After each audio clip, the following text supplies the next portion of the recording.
I went to May Wheeler, and she was the first person, other than Miss Levine, who taught me everything. She was so generous. She was so passionate about her singing.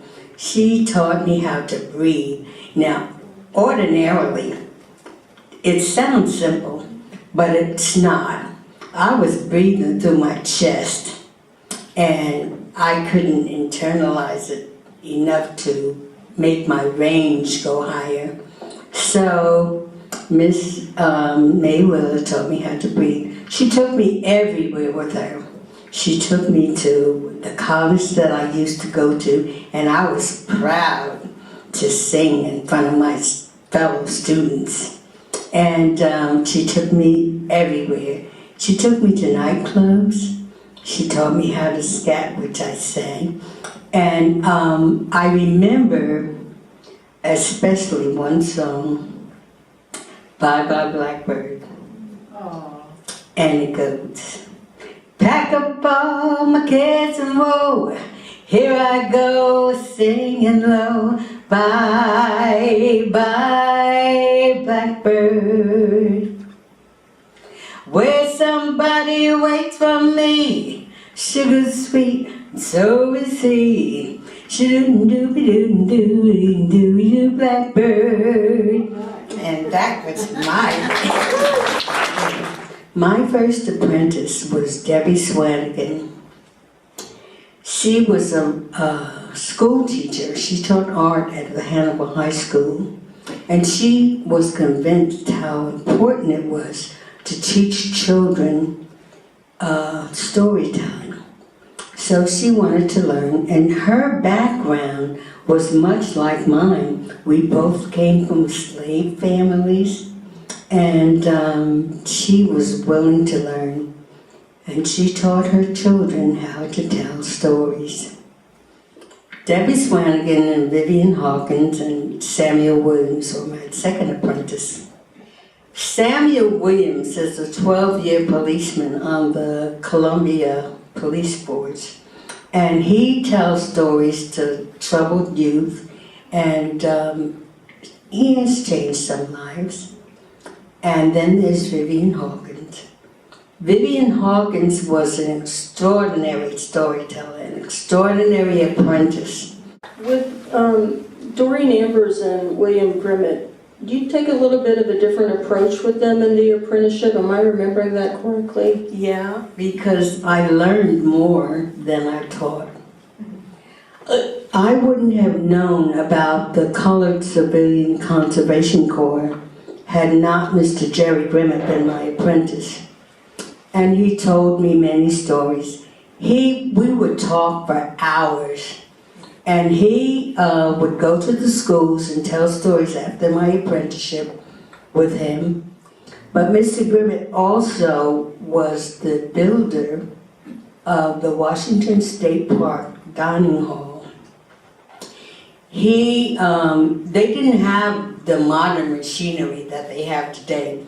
He used chisels and stone cutters and all kinds of things to chisel the rock to make this building, which still stands today. And he told me a story about when he was there, they did such good work that his family was overwhelmed. And then the people came to see him, to see the work that they had done. And they told them they wanted them to go to Mark Twain Lake. Well, when he got to Mark Twain Lake, he was very happy, but there were some white people there who weren't gonna eat with them. They didn't like them, didn't want to eat with them, didn't want nothing to do with them. Well, he said, we had a very good sergeant. And that sergeant told those people, you either eat with them or you don't eat. And they were all poor, so they ate with them. And they made relationships, and that was good. my last apprentices were Loretta Washington and Angela Williams. Loretta was working, and she wasn't satisfied with her work. She wanted to be a storyteller. Well, she was already telling stories. Loretta has done a workshop here at this festival, which is where we met. Loretta has done work for me many times, and she's just very good. And I took on Angela Williams when I took her on. Then Angela Williams, I can't say enough about Angela. Angela Williams was so shy. She was shy. I met her when she was 9 years old, and I would tell stories at her school, and I'd ask her to come up to.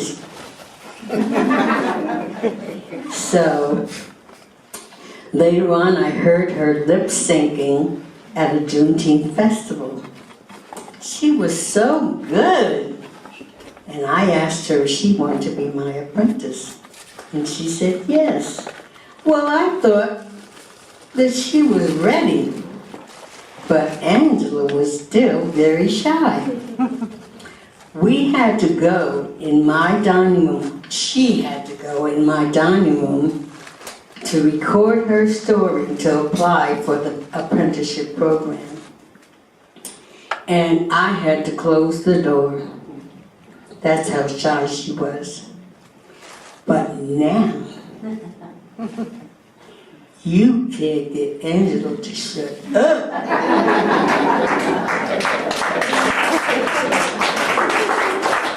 She is so good. And while she was my apprentice, she went to college. She became a special ed teacher. She's a mother.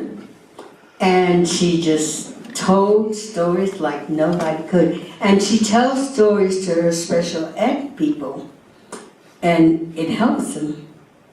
They have become more aware and better readers, and so she will continue to tell stories. Yeah, I told them how to find stories and how to tell them.